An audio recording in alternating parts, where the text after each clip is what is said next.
Holding a plank can be a fantastic exercise, but it can be boring as hell. So if you want to spice up your core exercises, let's learn how to stir the pot. Now, first things first, if you're not strong enough to hold a normal knees up, forearms down plank for at least 30 seconds on a consistent basis, then you're really not ready to be stirring the pot quite yet. So let's just focus on some fundamental core stability first and then progress to stir the pot. Once you're strong enough to hold a few sets of 30-second planks and you're starting to get bored, oh geez, what was I doing? Then we can make things a little bit more dynamic. But before we pull out an inflatable exercise ball, which adds a ton of instability and difficulty to the exercise, as well as risk if you're not prepared for it, let's go back to our forearm plank and start making circles with our shoulders around our elbows in both directions to make sure that we have the stability to control a circular motion in the shoulders. Because stirring the pot on a stability ball is incredibly difficult on the shoulders, and you need to be prepared for that kind of dynamic activity by starting with the circles on a stable surface, the ground. Once we've got that down, we can pull out the old stability ball and do a normal plank with our knees up. This little instability here is going to force you to stabilize side to side,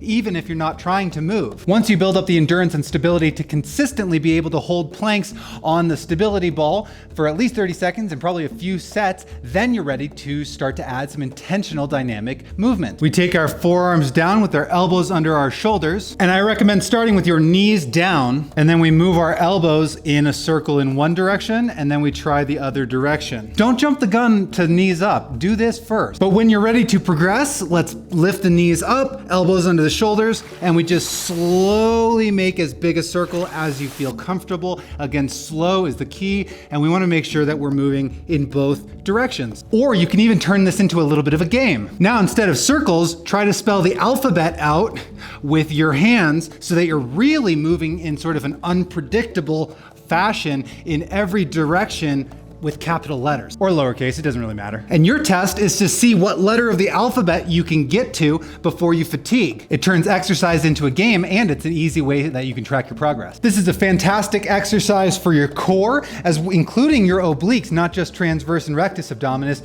but your rotational muscles, because you have to stabilize as the ball falls to one side. You have to put pressure in a rotational fashion across the body as well. Additionally, people who tend to flare their shoulder blades out will benefit by strengthening serratus anterior in this motion, because you have to really push down into the ball, and that uses your serratus stabilizing muscle. Not that it's inherently dangerous to wing your scapula all the time. It's just good to have the strength to not do that if you can. And as you might expect, there are ways that you can continue to progress this exercise into even more dynamic activity once you really get your basic stabilization down. So have fun, but take it one step at a time.